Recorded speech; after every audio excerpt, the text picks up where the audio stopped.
I feel very sad as a Tamilian, maybe as Annamalai who belongs to Tamil Nadu. I feel very sad they are not honoring the legacy of our freedom fighters over the last 250 years, the solid Tamil people from this state who has given their heart and soul and later their life to our country, sir. If I can give you a particular example, if we go to Sivagangai, Veeramangai Velu Nachiyar, we just celebrated her 250th birthday. And Veeramangai Velu Nachiyar is the only queen in the whole history where she took on the East Indian Company, won a battle, and remained as the queen for 7 more years later. Nowhere else it happened. She was before Jhansi Rani, 60 years before. But it will be very interesting if we go and ask Veeramangai Velu Nachiyar, what is her concept of a nation state? When Europe, through the Treaty of Westphalia, after a big war, when all the nations were mechanically, through Christianity, getting joined by a treaty signed somewhere, Treaty of Westphalia. But India, we never had it, sir. Even if we go to Annamalai, when Tamil Nadu was conquered, Tamil Nadu was somebody came inside trying to destroy it. There was a king from Vijayanagar who came here, and the Arasiyal Sasanam was written in Tiruvannamalai, where all the Hindu kings, including the rulers of Vijayanagar, came here and said, this is what our political proclamation is, we will fight. Again, if we go to Mamallapuram in Chennai nearby, you see an input of different kings from different parts of India. They all have come in, contributed to the current political boundary of Tamil Nadu, the current political map. If Stalin is going by the map, if he is going by a drawing, we have to understand from Veeramangai Velu Nachiyar, she never fought for this concept of nation state. She said, East India Company is dangerous anywhere. You fought everywhere, you are coming to me. I will not agree. When Jhansi Rani fought the same thing in Jhansi, when she said, your Dalhousie's annexation policy is wrong. In the letter she wrote to the Lord Dalhousie, she said, you are wrong. She has quoted the Tamil kings also. It's a very beautiful letter, which in the history we don't read it. She said, look, your annexation policy was wrong.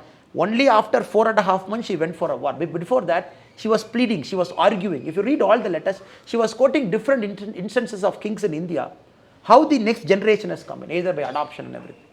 Even Rani Jhansi never looked at the concept of nation state as a boundary. And when we look at maybe a person from nearby to the place you live, Vavu Chidambaram Pillai, VOC, and what did he oppose, sir?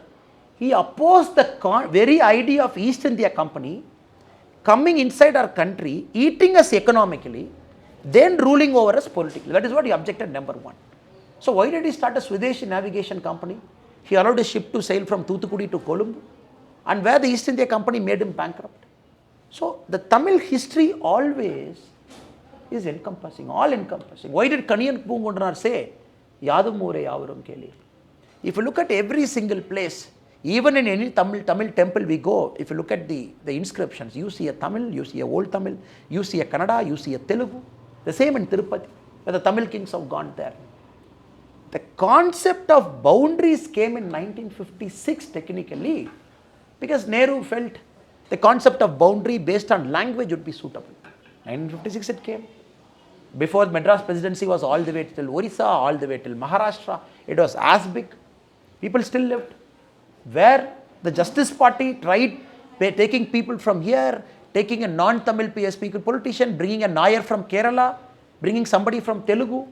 The Justice Party, which probably is the father party of all the political thing we are talking now. Yes, comfortably, conveniently forgotten the history, and which Karunanidhi himself never said it. Where Anna, when he spoke in the parliament, speak after speech, when over a point of time he reversed his stand.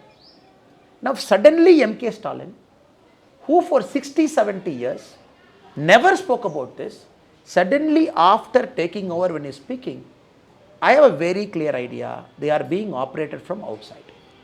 It is not his thought, it is not his theory. This theory is planted by somebody else, which like a parrot, they are parroting. This is my theory. Because sir, I will give you an argument. In the 2021 election manifesto of DMK party, the word Madhya Arasu appears 11 times. Nowhere in the DMK election manifesto in Tamil Ondriya Arasu is used. After winning election, the day you took charge, you change yourself as belong to the Dravidian stock, what Anna spoke in the parliament. Nothing wrong, no wrong. You can say what your party's ideology. But as a chief minister repeatedly using the phrase Ondriya Arasu, union of states, a welded state, a mechanical state, and the great Rahul Gandhi parroting that in Oxford, in different world forum and making a fool of himself, I believe there is a larger design to it. But the beauty, sir, the beauty of all this nonsense is, first time a lot of young people are understanding India's history. A lot of young people ask, the current generation, the 10-year-old kid, 15-year-old kid, how did India form, uncle? 1947, what happened, uncle? Before, why did the partition happen, uncle? What this country is all about, uncle? Now, unknowingly what this people are doing is, they are trying to make the younger generation to understand the rich history of Tamil Nadu, the rich history of India through this.